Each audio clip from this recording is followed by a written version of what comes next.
Холестерин можно снизить без таблеток. Многие пациенты, приходя ко мне на прием с проблемой повышенного холестерина, говорят, что не хотят принимать статины, так как у этих препаратов есть ряд противопоказаний. В этом ролике я расскажу вам несколько советов, как снизить холестерин без таблеток. Вот какие результаты получают мои пациенты с холестерином. Давайте разберем, что такое холестерин и откуда холестерин поступает в наш организм. 25% холестерина поступает в наш организм с пищей и только с пищей животного происхождения. Растительные продукты не имеют холестерина. И 75% холестерина вырабатывается собственными тканями организма, в основном печени. Он входит в состав гормонов, витаминов, клеточных стенок и желчных кислот. В печени есть фермент, который отвечает за синтез холестерина. Этот фермент имеет свою наибольшую активность в ночное время, и его активизирует инсулин. Если мы едим ночью, вечером, тем самым провоцируем выработку инсулина, инсулин активизирует этот фермент, который влияет на синтез холестерина, и, конечно, ночью в печени начинается синтезироваться холестерин. Бывают разные холестерины, липопротеиды высокой плотности, липопротеиды низкой плотности, липопротеиды очень низкой плотности. Вот печень синтезирует только липопротеиды низкой плотности. А если мы не едим на ночь, соблюдаем интервальное голодание и в ночное время испытываем голод, то активизируется внутриклеточный фермент, который называется AMPK, и он, в свою очередь, блокирует активность фермента, который отвечает за синтез холестерина в печени, и тем самым ночью в печени холестерин не синтезируется в том объеме, в каком он может синтезироваться, когда мы едим на ночь. И отсюда мы понимаем, что ключевым моментом синтеза холестерина является не то, что мы едим, овощи, фрукты или мясо, а то, когда мы едим и сколько мы едим. Когда у нас повышается холестерин, и мы убираем из рациона все жиры, жирные продукты, то это способствует только нормализации 20-25% холестерина. Второй момент. Холестерин синтезировался в печени, и ему нужно идти в кровь. Так как печень вырабатывает только липопротеины низкой плотности, выходят липопротеины низкой плотности, которые имеют на себе такую белковую фракцию, как замочек, скажем, да, который называется аполипопротеины, аполипопротеин B.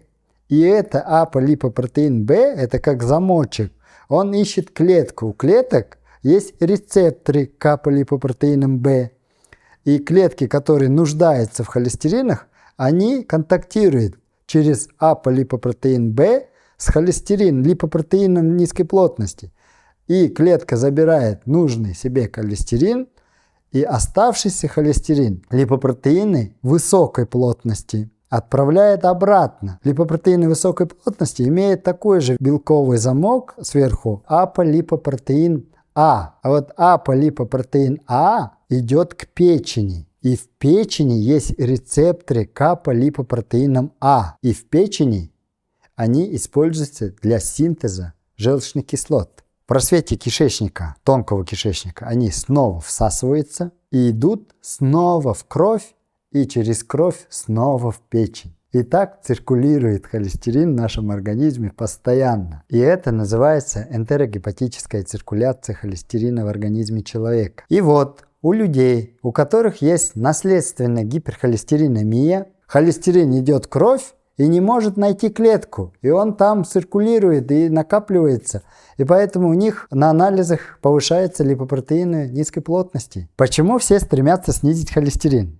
Да потому что холестерин, особенно липопротеины низкой плотности, является главным фактором атеросклеротических изменений в сосудах, то есть образования бляшек. Итак, как снизить уровень холестерина в крови? Первое.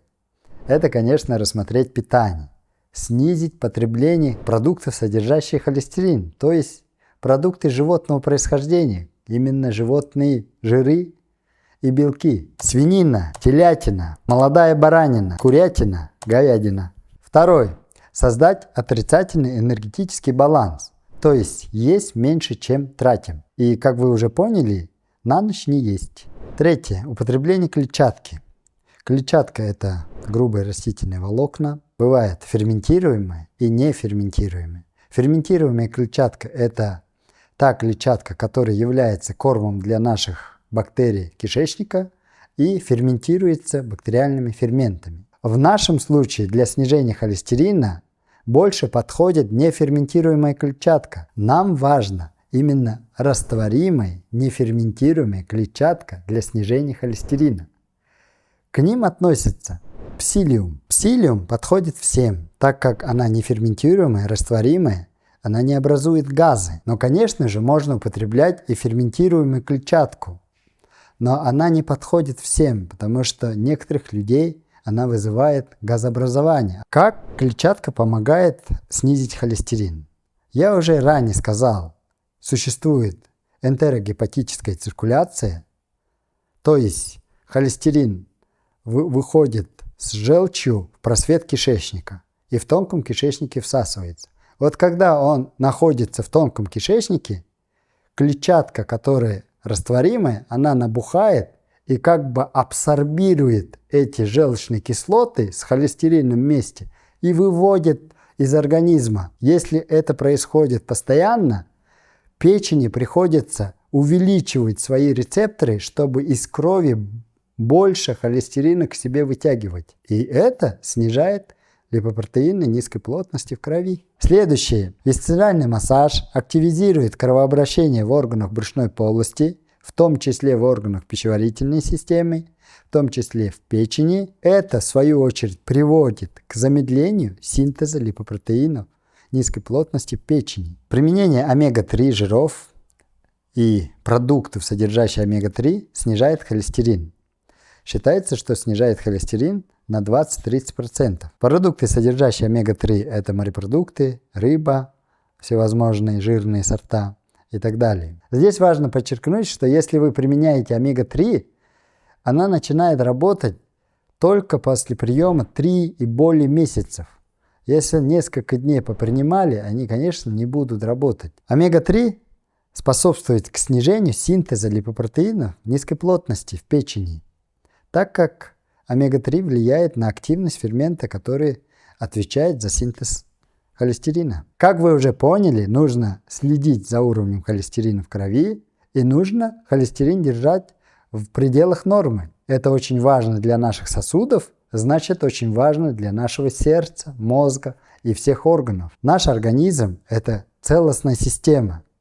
И на него не работают какие-то одни вещи, одни правила. Да? Мы должны как бы целостно подходить к своему здоровью.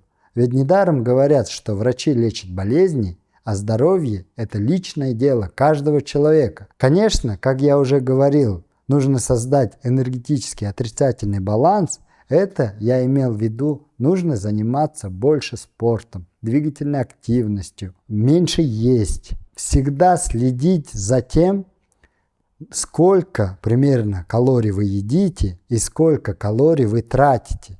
Вы можете соблюдать все виды правил, которые здесь я сказал, но не соблюдать самое главное, вот это правило, будете есть больше, чем двигаться, ничего не будет работать. И вы можете разочароваться в том, что ничего не работает, но просто вы не выполняете самую важную вещь. А самые важные правила всегда, они зависят от нас самих, от наших усилий и от наших намерений. В комментариях, пожалуйста, напишите, следите ли вы за уровнем своего холестерина и что вы делаете для того, чтобы снизить. Спасибо, будьте здоровы! Если вам интересны правила питания с точки зрения тибетской медицины, вы более подробную информацию можете найти в моем онлайн-курсе «Практика здоровья». Перейдите по QR-коду или по ссылке в описании к этому ролику.